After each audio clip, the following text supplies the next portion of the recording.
Hello everyone. Today I would like to share a teaching activity I have designed for EALD learners in my Year 11 counting classroom. This activity focuses on helping students classify elements of income statement, a fundamental counting skill that is particularly challenging for language learners. So, I teach at Darwin High School and I have 4 Vietnam students who are still learning English. They are actually great with numbers. They can calculate things really quick. But when it comes to counting words like depreciation or accounts receivable, they really struggle. Here's how my activity works. I use ping pong balls, yes, extra ping pong balls, write different counting names on them, and using permanent markers. I make the yellow balls for revenue items, blue for expenses, and green for the other items. So I set up 3 containers and labeled like revenue, expense, and other items. When we start the activity, I first remind students what we learned yesterday.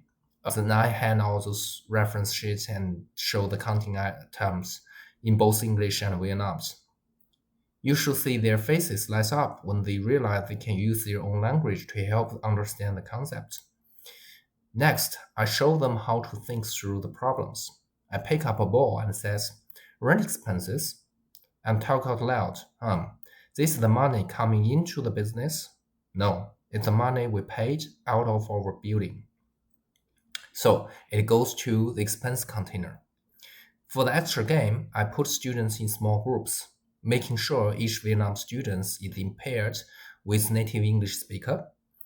They take turns pick up balls from the back, discussing where each item belongs to, writing their answers on the small whiteboard, and then explain to the class why they made this choice. What's really great about this activity is that it works on multiple levels. First, my Vietnam students can check the worksheet when they need to help with vocabulary. Second, they got the practice speaking in the small groups before talking to the whole class, which is much less scared for them. And third, by physically handing and sorting the balls, they are learning through doing, not just through the words.